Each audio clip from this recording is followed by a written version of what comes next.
Good morning, everyone. That was so loud. Welcome back to another episode of Tippin and Tilted Pitches. I'm Tori, and I'm joined by my lovely co-host, Chris. Good How are morning, you on Tori. this fine Sunday morning? Oh my gosh, it's last night I had a really good night last night. I had a really good dinner. And then I had like a fire and everything. So Love. it was such a relaxing night. And then we're back at it today. So Woo. yeah. How's your mighty fine morning going? I know you have to work today, which is dog crap. Oh well. You know. Such is life. Such is life. Such is life. Um this week in sports. Tori, what's our first thing that we're going to be talking about today? The first Major League Baseball topic we would like to bring to you, our listeners / viewers. Wade Miley's no. We have another no, folks. We've had like 4 or 5 I know it's in been the start of this pretty season. productive. It's kind of interesting because I believe it's like we're going for a record, like especially if there's another couple or no-nos. I think it's a major league record in a season. So That's and we're awesome. only like a month and a half into the season. Like well, there's tons of time, especially now that pitchers are getting warmed up again and actually like feeling good about themselves. Like and we've had so many unknowns throw no hitters. Like Wade Miley. Wade Miley's only blemish was a walk. Carlos Rendon, his only blemish was either a walk or a hit by pitch. There Yeah, was one that was done by the drop third strike rule. It was it's crazy to me. It's just absolutely crazy to me. yeah. It's been wild, but the boys are ready to make this season interesting. So Yeah, this is and exciting. it's 2021, the year of the pitcher, maybe not so much of the year of the hitter. And that's I think the most interesting thing to me is the maybe pitching wise, because we're seeing a lot of guys who have dominated continue to dominate, and then we've seen a lot of like outside guys just randomly dominate, and it's nice to see. Corbin Burns, oh my god. Corbin Burns also reached history, didn't he? I think he was like K's, wasn't it? 58 Ks before a walk. It's nuts. And you know what? There's actually somebody chasing his record as well right now. Oh my god. I if I give you one shot in the dark, you might be able to. Okay, let's give it a try. One of the highest paid pitchers. I'll give you that. I'll give you that. Not Bauer. Nope. Greinke? Nope. No. I love Zach Greinke. Zach Greinke's amazing. I don't know. New York's own Garrett Cole is actually apparently in the running for the longest streak without a walk. That as doesn't well. shock me. Yeah, it doesn't, but Garrett Cole, let me see just one quick second.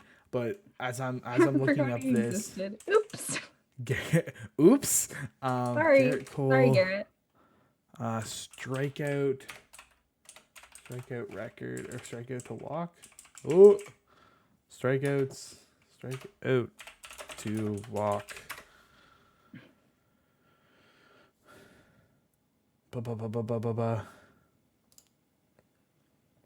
Yeah, Garrett Cole's 3 strikeouts away from breaking his unique record held by Corbin Burns. Wow. Yeah, Cole has struck out 56 batters since his last walk, which tied Schilling's single season mark from 2002. But just a day after Cole tied things up with Schilling, Milwaukee Brewers pitcher Corbin Burns broke the record first with a 57th and 58th straight strikeout since his last walk. So we could have the same record that's been held for 20 years, broken twice by in two the same guys year. in one season. That's nuts. And knowing Garrett Cole, like he's gonna strike out 4 or 5 guys in the first like 3 innings. Yeah. So hopefully he just doesn't issue a walk. So yeah, in other quickie news though, an exciting prospect update. The Seattle Mariners needed some thump in their lineup, and Jared Kelenik has been called up. And are you excited to see him? Yeah.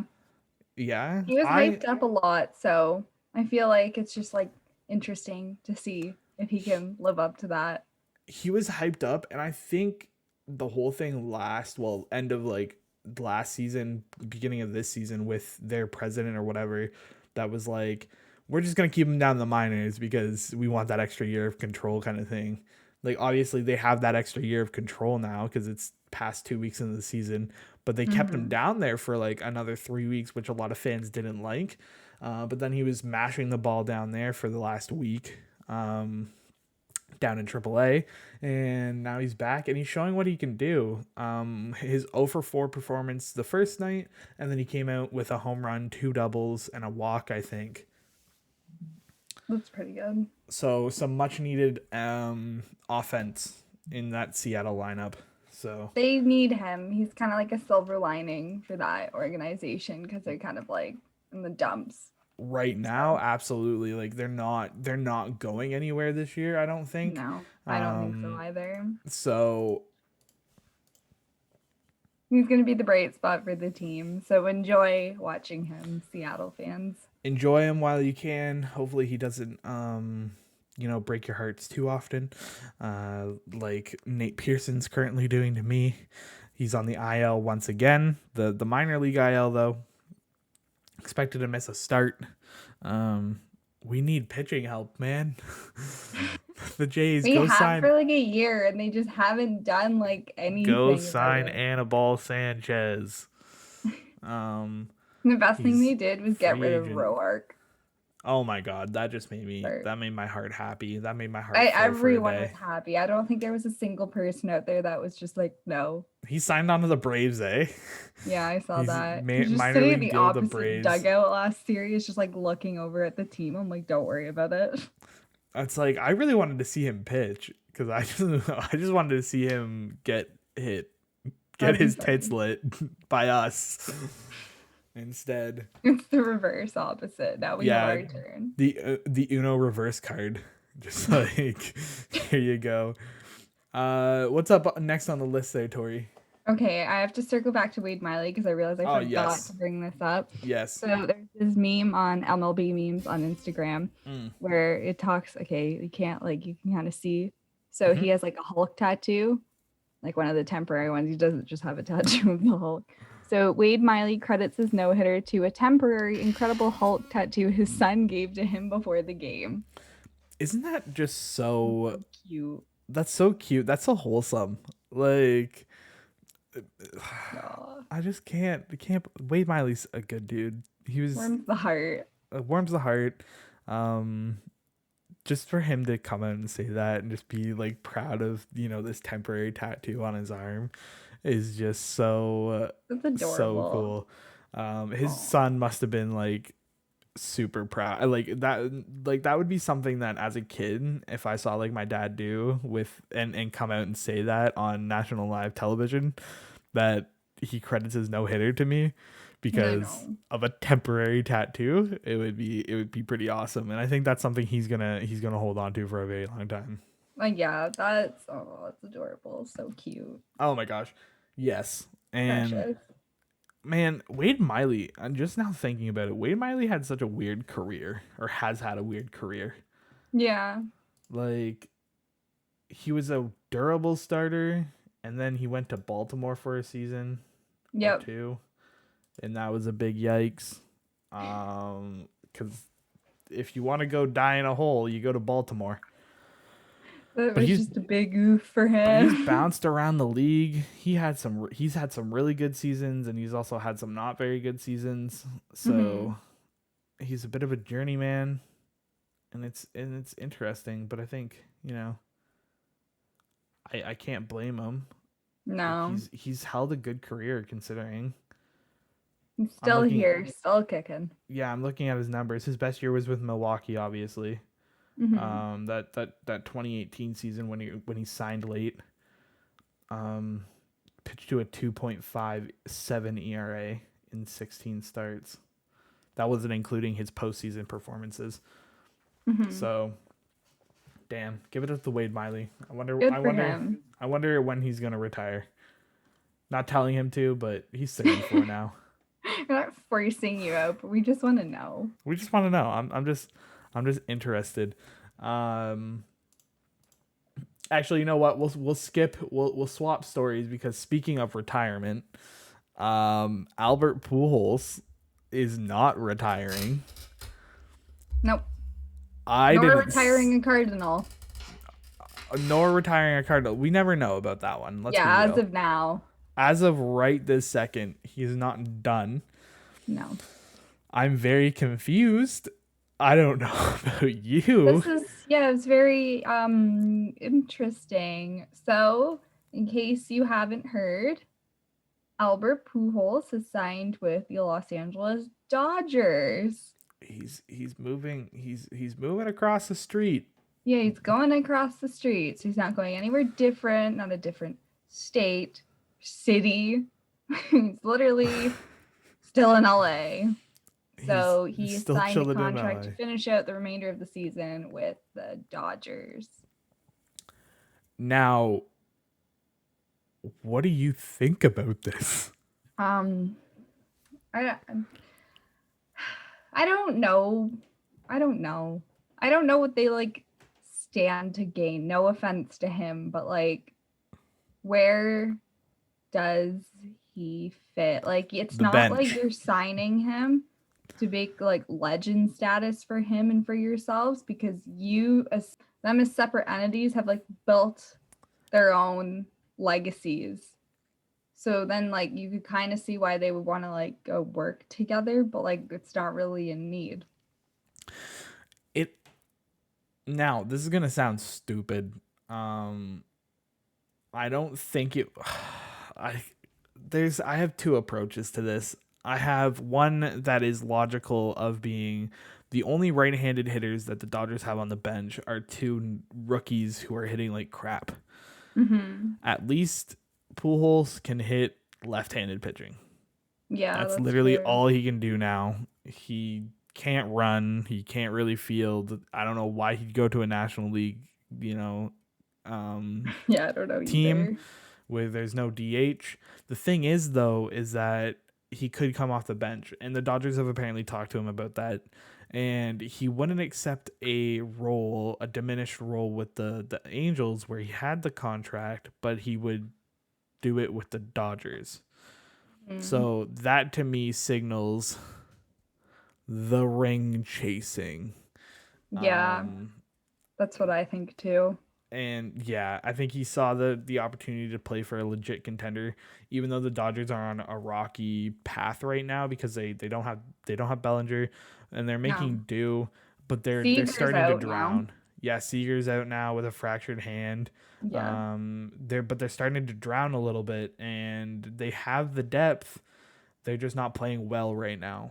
And I don't think it's gonna last too long. They're coming around a little bit right now, but time will tell. Can they hold on? That's the real question. Can they make it back there? Because I don't know. I don't want to say I'm confident that they'll make it back, but like probably they have some roadblocks. They have some good teams. They have to like obviously in their own division right now. With I don't know how the Giants are doing. Well, I know how the Giants are doing it. The Giants are doing it with their pitching. Obviously the Padres. Mm-hmm. The other two teams in that division are bottom feeders, but then you have the Cardinals, you have the Brewers, who are still, kicking tires for some reason. Like they're slow, but they've shown signs of greatness again. Obviously their pitching is killing it. I'm just trying to think other National League teams, the Mets, the Phillies even. Like yeah, I don't know. I'm not going to put all my eggs in one basket, but we'll see. We'll see what the Dodgers can do. I think it takes one hot streak for the Dodgers to really jumpstart again. Yeah. Kind of like what they did in, I think it was 2019, where they just were stupid hot the entire time. Yeah. So Well, also, there's this other tweet also off MLB memes because, yeah. Albert Pujols has reached out to the Cardinals saying he would take a limited playing role with a mentorship value add-in in order to finish his career in a Cardinals uniform. That doesn't surprise me. Yeah, but They I didn't would, want to do it. Who would want to do that? They have better pieces than him. yeah, because I don't know. They have Paul Goldschmidt at first base. Like, Yeah. they're not gonna give him starts at first base over Paul Goldschmidt. So where, like, yeah, he'd be given the limited Like, where bench where role. did he fit? I don't get it. I Albert Pujols doesn't fit, especially on a National League team. To be quite Yeah, I honest, don't. I could have seen him going to the Baltimore Orioles and still getting some play time. Yeah, Like some could have there. crap team trying to build up some value, maybe be a trade piece at the end of the Mhm. or in the middle of the season at the end of July. To be quite honest, that's honestly just my opinion though. Yeah, I don't know. We'll see. We'll see. Because that, oh god, that 198 batting average really is in no speed. Just kind of scares everybody. Hmm. Jumping into a little bit more quickie news. Ronald Acuna Jr. is hurt. He twisted his ankle by the looks of it. He walked off the field. I think they put him on the IL. The Braves are having some outfield issues right now. Yep. They just they're having a good time right now. I can't say for certain, but they the day after they played the Jays, where was that? Right here. The day after they played the Jays, they went over to Milwaukee, and then but neither Christian Pache or Ronald Acuna Jr. were in the lineup. They were replaced by Adrianza in right field and Inciarte in center. So just something to keep in mind of. The Braves are hurting right now, so they lost two defensive wizards, but then also one offensive piece in Ronald Acuna Jr. So Yeah, big part of the team. big part of the team. Also, in quickie news, we have Vladimir Guerrero Jr. mimicking Canada's own Jordan Romano. Jordan Romano has this crazy funky stance and wind up to Very his unique, pitches. very odd. Um, do you remember? You remember Craig Campbell, right? Hmm. Obviously. But his stance where he it's like squared off. So weird. It's so weird, and everybody behind the home plate when he was in Atlanta would always stand like that over top of one another. I feel like it's gonna be like this with Jordan Romano. Like Mhm. he does this like squat thing, It's so weird. Yeah, he and literally does a squat and then he goes. I'm like, it looks so weird, but at the same time, it just looks fluent. I don't know. I guess it works for him. He touches 100. Uh, Yeah, so I whatever guess whatever that does for him, keep doing it, I sir. think But it's a yeah, tempo Vladdy thing. was behind him the other last night and then another night, which I forget, but it was just behind him doing the same thing. Yeah, and it was, oh my god, Vladdy. Now that I think a lot of the pressure has been taken off of him because his offense has come around. I think that he's actually enjoying the game again. He's having way more fun now Yeah, than he did and like before. oh yeah, and you can even see that with the other players. Like when he was playing beforehand, he would just like talk to the other guys or whatever on the other team. But now at like first base, if anybody reaches first base, he's like playing around with them, hitting them, whatever. Yeah, So so cute. it kind of reminds me of Adrian Beltre, Hmm. and I'm here for it. I love it. Me I'm here too. for that vibe from Vladdy. Now it's good to see that he's letting loose and having fun. It's Yeah, better for him that way. yeah, and man, I'm gonna have fun with it then. Um, all right, we have two main stories today, right, Tori? Right. Got two main stories. Would you like to bring the first one to the table? Yes. So, in recent news, we found out that the Oakland Athletics may be relocating. May. That's just a question mark. So, they were looking to build a new stadium. I just blanked on the name of the oh god. What's the stadium called now? The Coliseum. Oh The my Coliseum, god. yeah. So yeah, they're looking to relocate from the Coliseum. So what I read was that it's kind of like, they have to get like construction approval and zoning and stuff like that. So that's just kind of been in limbo with the politicians. So they haven't really heard back. But like the interest is to stay in Oakland, just relocate and have a new stadium. So since this has been just up in the air for a long time, no one's heard anything. It was the MLB, I believe, that said like, okay, you guys might want to start looking at relocating if you don't hear anything back. So that being said, this breaks out on the news, so people are trying to figure out where Oakland could go. One of the places I heard was Las Vegas. Which has apparently been shot down, but it hasn't been shot down. I was reading I don't love something. it. I do and I don't. I think Las Vegas wants a team, but I think they're gonna have to wait until the next expansion. Yeah. Because like it makes sense for them to move there because they're still like relatively close to the team they play. They could stay in the same division. Yeah, they could stay in the same division, but I don't know. But that one's tough. I mean, where are they gonna put them? Like they had so many issues when they were brought in the Las Vegas Golden Knights, building a stadium and everything for them, because they obviously want to keep it, within city limits. So Yeah. where are they going to put them out on the outside of the city like they are in I don't know. Oakland? Like It's just, yeah. Well, like it kind of makes sense to move for them to like move out of California because California has a lot of baseball teams already as it is. So that, yeah. There's what, four there? Are counting Oakland, San Fran, Los Angeles, the Angels, and the two Dodgers, yeah. San The two. Diego. Oh shoot, yeah, I forgot about San Diego. Yeah.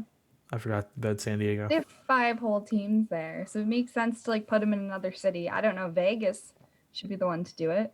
Because like you said, with the Golden Knights, it just creates like a whole expansion drafts gives me stress. I'm just gonna say that. It just stresses me out. But the issue is like there are I have an article up because I did want to quickly talk about this. So you did mention Las Vegas. There was another one, Charlotte. Currently right now there are baseball teams in Charlotte. There's AAA teams in Charlotte. What Carolina is that? North Carolina. Okay. So they're mostly known for their NBA and football. So adding an MLB team makes sense. Yeah, that does make sense. It makes sense. Another one was Portland, where the Trailblazers are. The Trailblazers are, and so Oregon, Yeah. Portland, Oregon, and then they add. Apparently, an MLB grade ballpark is scheduled to open in 2022 there. That will seat about 35 to 45,000 people and have a retractable roof. So apparently but the issue is that they want to host teams. Oh wait, what? The market is already bigger than that of than others that currently host teams. Oh, I misspoke there. Anyways, apparently that's a bigger stadium than some of the other stadiums that we already have in Major League Baseball, including Kansas City and Cincinnati. The other option that they listed here, and this won't be by surprise to us, is Montreal. Yeah, I heard about that. You're moving then from coast to coast. You have. We're good. We started to freeze again. Oh, okay. Yeah. With like picking up and moving, you literally have to go to another country. And we're still in a pandemic. So how are you going to do that? You can't really start to build up your team if we don't know what's going to happen. And well, the thing is like obviously this relocation won't happen this year. No. And there's with at least Montreal or whatever, there would have to be a lot of work done, Hmm. especially if you're going back to Olympic Stadium. Um, just because that stadium's freaking old.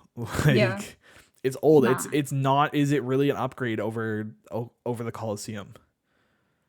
Like Mm. realistically, other I than would the say, fans, I think you would get more fans in Montreal, especially the yeah, first couple of years, than you are in Oakland.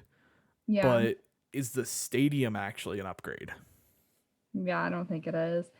Honestly, now that I know about Portland, because I didn't before, they're already building a stadium there. It makes sense just to move the team there. You're Team already gonna there. have the stadium, and it sounds pretty modern by the like looks of it. All you have to do is just make like maybe some tweaks. I don't know how you would do that, but like I don't know. I'm not an architect, so don't ask me that. But it's already gonna be there, so why not just relocate there? Yeah. And I mean, and the issue is that it's not the fault of the Oakland Athletics. Like No. the issue is the city not figuring out their shit, Mm-hmm. because it's all due to the train line, is it not? One of the lines that they're putting in. Something like that. The what was it called? But yeah, no, it's no way the team, like, it's not in any way the team's fault because, obviously stadiums are going to get run down, as does most buildings and everything else. So you kind of know when your stadium has reached its end of point life and you have to start making these decisions like fairly early, like maybe a few years out, just so you can, like, plan everything and have backups in case those plans don't work out, just like this one. So they've known that they would have to relocate. So obviously, they're saying that they would like to stay here. They want a new stadium, blah blah blah. So it's not been like a secret. It's not like they just woke up one day and were like, yeah, we need to move. No, it's been probably years in the making, and the city has just probably put it on the back burner. They're in the same boat. The way I kind of look at it is they're in the same boat as the Tampa Bay Rays. They're not The attendance isn't there because the No. ballpark is crap, and they're in a bad spot. Like they're just Yeah. in a bad location, I think. Like they're not in a bad like city obviously, but what I've heard is that the Coliseum and the Tampa Bay Rays stadium is like one of the worst to get to. Mm-hmm. Um and so like the Rays have a plan to move their stadium to the beach, basically the beachfront in Tampa, um, and build like a beautiful stadium. That's not just a stadium. It's like it looks like to be a full blown Tampa experience, like a recreational center almost too. Jeez. So it's a beaut. Like they're spending. There's I think it was like they want. I think they said like 10 to $15 billion or something on this thing, like because they want to make the Rays good. Like they have good baseball teams, why Yeah, not they bring in the do. money that way too? um so I want to say billion. I could be wrong on that. I could be way Probably off. is billion. No, I don't know. I don't know. It's they have a huge stadium in mind and plans already made. There's plans on the web. It might be million. Who knows? I don't know. But they're in the same boat as the Rays and the A's are in the same boat where it's just Mm-hmm. they're competitive. Their teams are competitive, but the atmosphere of their park and everything like that are not the same as say the Dodgers, as the Giants, as even the Jays, like when they're back Yeah. in Canada. Like even though we don't have the greatest If stadium, we have the fans, so it off yeah. it off plays. Like it just offsets that. Yeah. So I could also see an expansion draft soon, but the issue is how do you balance that then? Are Hmm. you adding a team per division? Are you gonna So that's another, Oh six god, that's teams? a lot. Are you gonna put a six team into two divisions, like say like the East and the West? Or how is that gonna exactly work? Is the expansion draft, because Montreal has been begging for years to bring a team back to to that city. So, because they're huge baseball fans. They Like, are, yeah. they had the Montreal Expos, and then the Expos moved to Washington. So,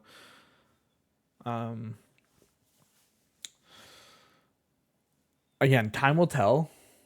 I'm already getting, I'm getting freaking anxiety over a potential expansion draft and losing players and that kind of thing. So, I hate expansion drafts. No, I can't.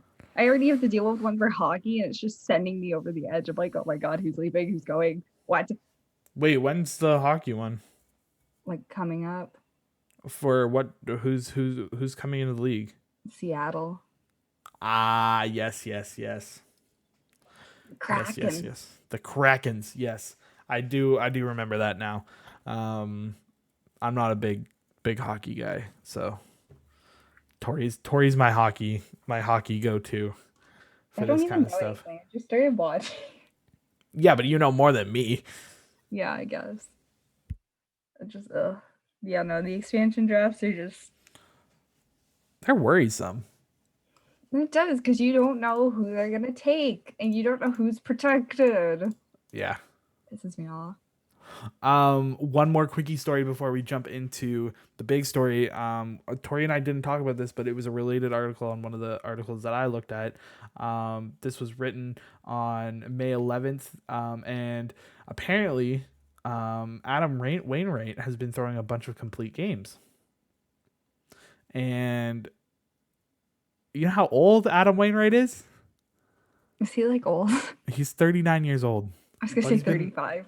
Buddy's been in the league since he was like 20 or 22 or something like that. Been around. Yeah, he's had 3 no-hitters, or not no-hitters.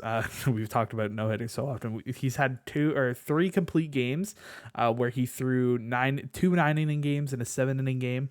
And then he's also, apparently, his last start, he fell 2 outs short of his third 9-inning complete game. Oh my god. And apparently he's in his past 17 starts, the veteran carried a shutout into the 9th inning against the Rockies. Oh, sorry. He's had 3 complete games over his past 17 starts, and close to his 4th a couple of times. So apparently he carried a shutout to the 9th, though, against the Rockies on 99 pitches. So, and apparently his curveball is better than ever. He's he's known as Uncle Charlie. So, Adam Wainwright, he knows he's known as that breaking ball pitcher. Like, his curveball is one of the best in the game, I would think. Personal opinion. It's dirty, and slow, so it plays off his still. He's only throwing 90. Like, he's only throwing 90 now. His velocity is not there anymore. He used to throw 93, 95. He got up to 96 there at one point. Yeah. But no, it's kind of crazy. At 39 years old, he's throwing shutouts and complete games and everything like that. Good for him. So, our last big story, though, and this is something that I brought up to Tori, is umpire scorecards. So, for anybody who doesn't know about umpire scorecards, I'll put one up on the screen right now. And I'll put also their link in their to their Twitter in the description down below, for those who are watching on YouTube. Umpire scorecards, though, Tori, what do you think about them? It's really neat. It's really neat. The way they have it like broken down and everything, it's so easy to follow. Yeah, so I actually found this only a couple days ago. And they're a day behind. So basically what happens is any games today on Sunday, the umpire scorecards won't be put out until Monday. That's fair. Obviously there's, how many games going on in a day. How many umpires? How many umpires do they have to criticize, Yeah. So obviously the big names that you look out for are like the Angel Hernandezes of the world. Not because he's good, it's because he's just laughable. Yeah, there's Wendelstead. You look out for him. Yeah, there's a bunch of bad umpires, but I do want to bring up one good umpire, uh, and this is John Libica. I was talking to Tori just slightly beforehand. The scorecard that I'm going to put on the screen right now is from May 7th, Friday, May 7th. It was the St. Louis versus Colorado Rockies game, and he had a 99% called accuracy, and he had a 99% overall consistency of his zone. That's nuts. That is absolutely crazy. He missed one call. And he called it a ball. It wasn't even a strike. So it was what they call a true strike. So in baseball, there's the imaginary zone, right? The standard zone for a batter. From, I think it's like their belly button or their belt to their knees or something, or to their knees, right? Yeah. Some or to the letters. I think it might be the letters. Anyways, I forget the exact rule. I play softball and I umpire softball, so it's a little bit different. So anyways, I think it's from the letters down to the knees. And sorry, and this man called one a ball that was technically in the established strike zone. Other than that, he was perfect the entire night. That's crazy. He is, to me, the definition of a robotic ump. Yeah, that's a robot. That's not a man. Like, get this man, clone this man, and he's a relatively new ump. Like, he only came up a couple of years ago. I'm pretty sure he's a relatively new ump. And apparently my connection's unstable, even though I can see you and hear you. Okay, I don't know. Mine's good apparently. Oh, it's whatever. It's weird. That's fine though. But he's been a completely consistent ump. Apparently people love him. Obviously he's not Angel Hernandez, so that accuracy is like scary. I told Chris when he told me this, like they need to put him in like the World Series. Big important games, we need him. Yeah. Yeah, and you know what's really funny is that this account was actually has gotten a lot of traction lately because John Boy Media did a video on this game, on John Libica's like almost basically perfect game, and so they've been growing like crazy. But now MLB players are also like taking attention to this site, like to this page. As they should be. That's a good like tool for them to use, because like, when you have to deal with like the Angel Hernandez's, it's like hard. So like, it kind of gives them like insight on like how this guy's gonna call the game. Exactly. Or how consistent he is, or how inconsistent he is. Like, I'm seeing a lot of the bad umpires, I'm seeing a lot of just consistently bad. Like, I wonder if I can find the one, the last Angel Hernandez one that I saw. He was bad, but he was consistently bad.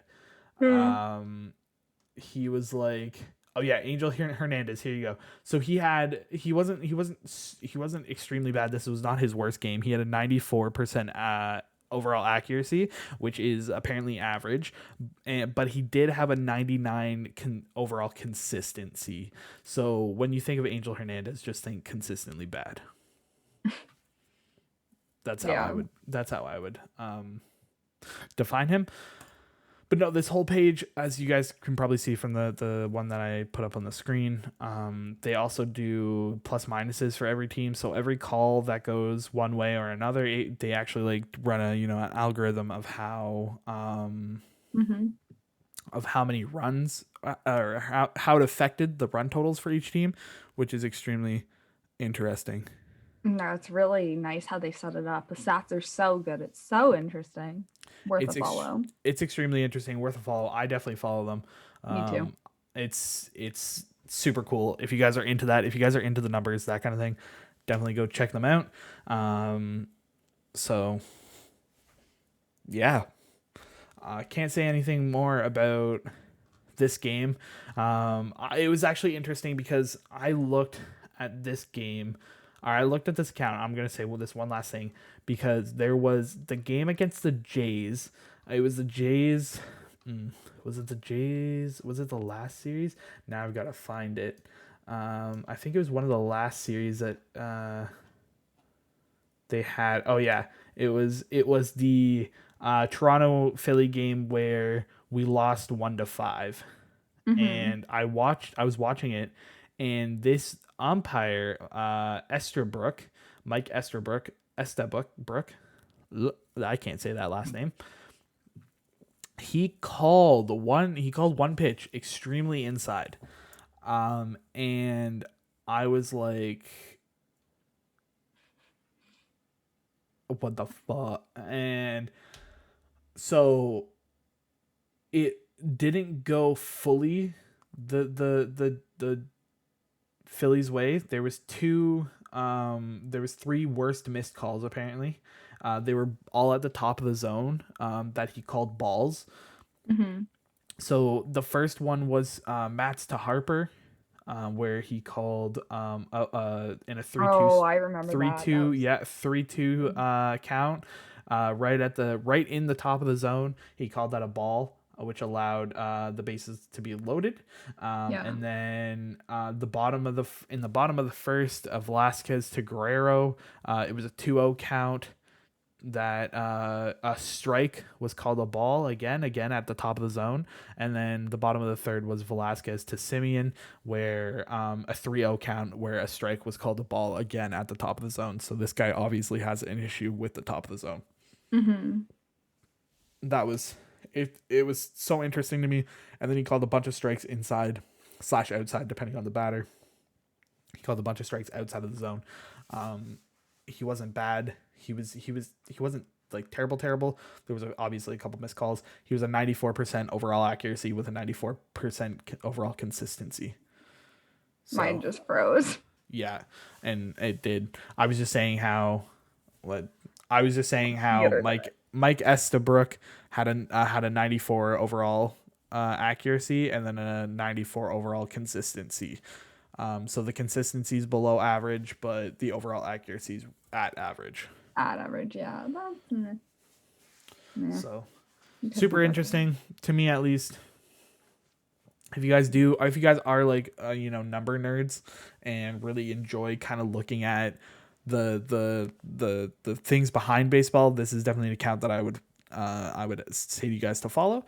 And I'm Mm-hmm. gonna leave it on this note, Tori. I want to ask you one question, and this Okay. question is: do you think bad umpires are a reason for the skyrocketing strikeout rates?